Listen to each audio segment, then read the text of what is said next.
The Zuckerberg trap. That's the focus of tonight's angle.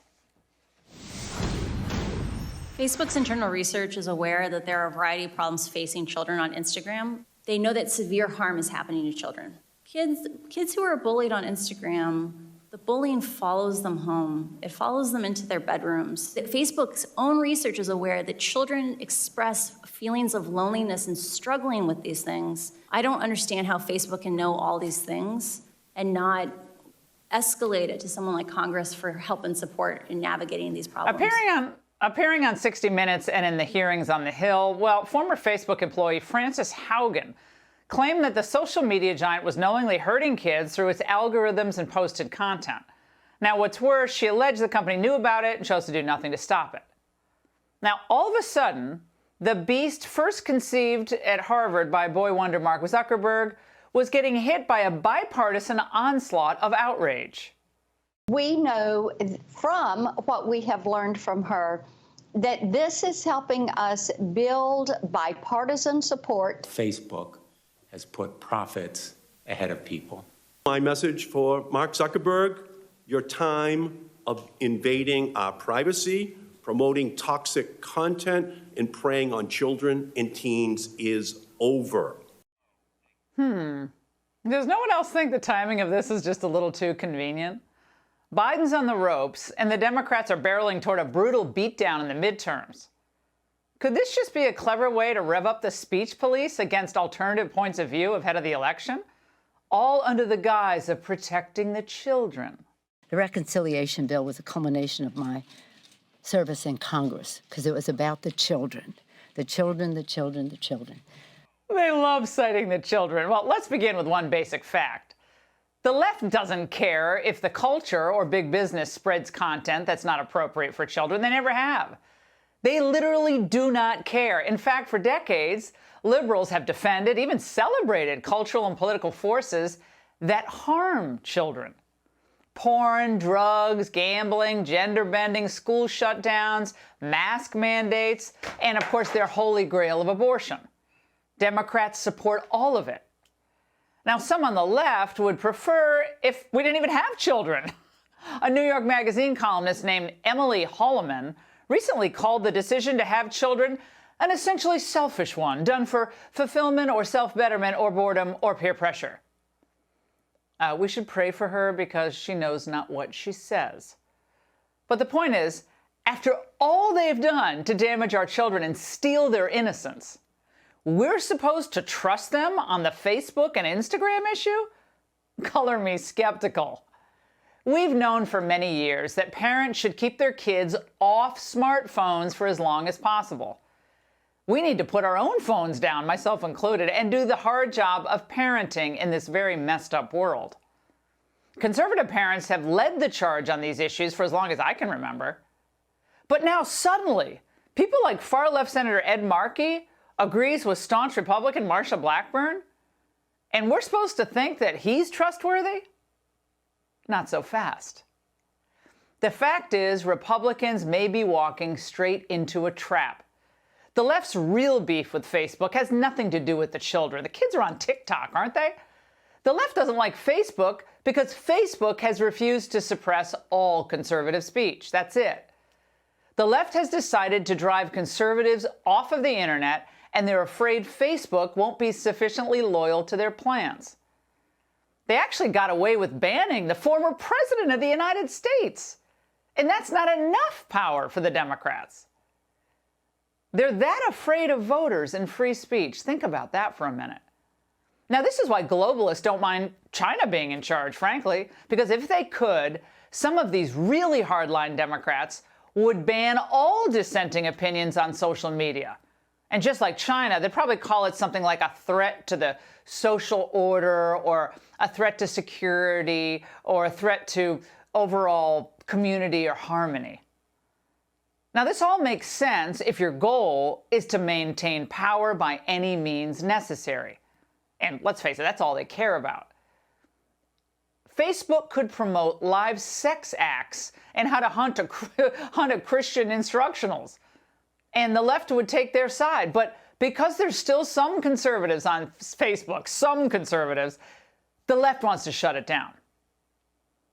Democrats have seized upon the current Facebook scandal as an opportunity to silence conservatives for good.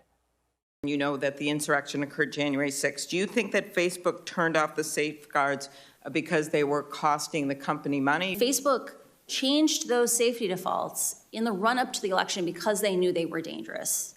And because they wanted that growth back, they wanted the acceleration of the platform back after the election, they returned to their original defaults. And the fact that they had to break the glass on January 6th and turn them back on, I think that's deeply problematic. Agree.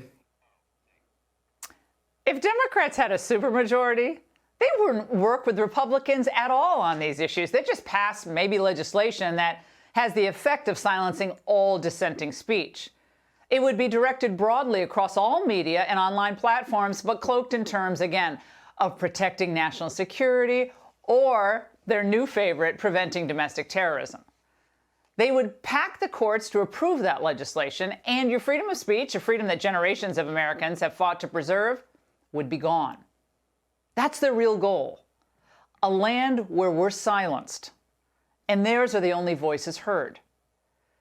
But they're willing to get there, take a little bit of time to get there, so they'll use the bipartisan dust kicked up by one whistleblower as another nudge toward government control of political speech. Although they dispute the whistleblower's claims, Facebook responded by inviting government regulation, saying we need to create standard rules for the internet. It's time for Congress to act. Well, it kind of makes perfect sense.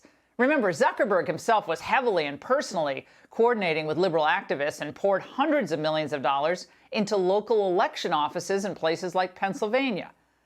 And after Zuckerberg was mercilessly scorned by the left for not silencing Trump in 2016, he kind of tried to make it up to his political comrades by keeping Trump's reach limited.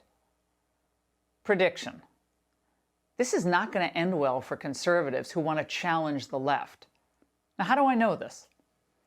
Look who's licking their chops at the prospect of Facebook regulation.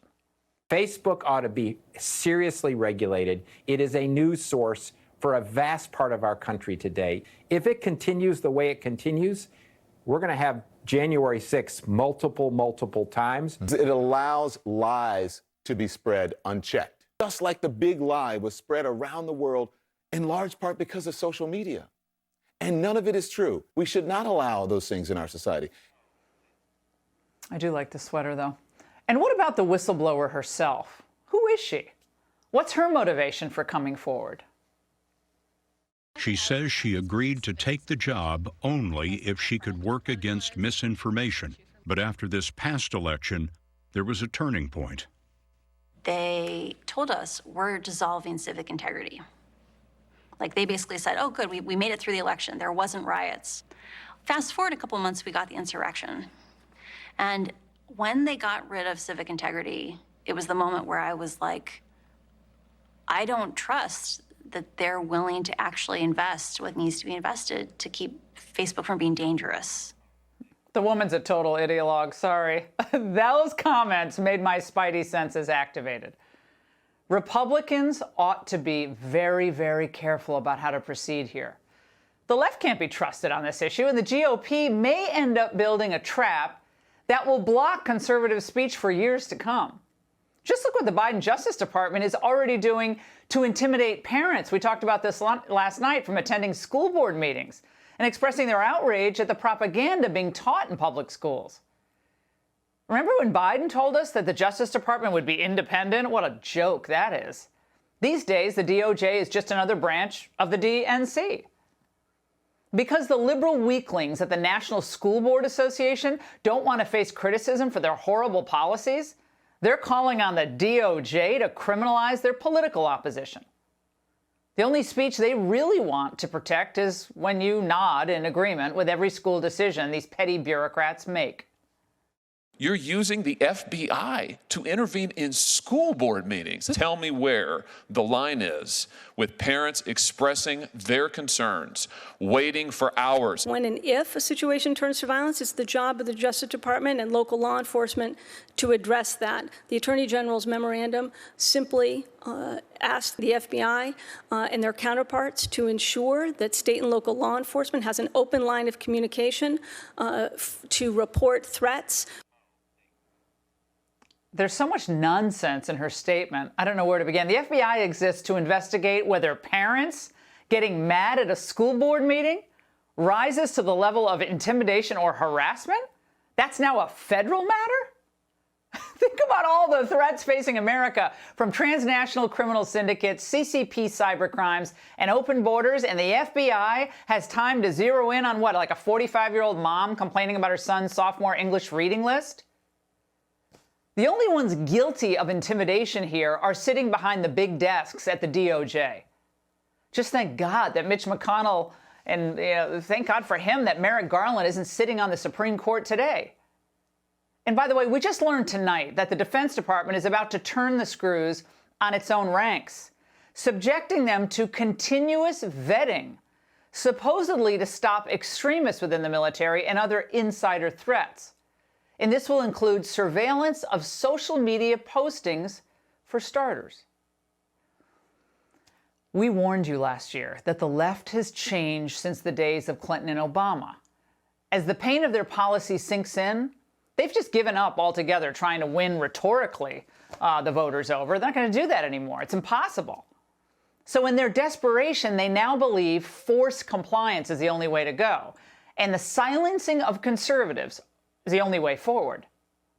God help any Republican who would assist them. And that's the angle.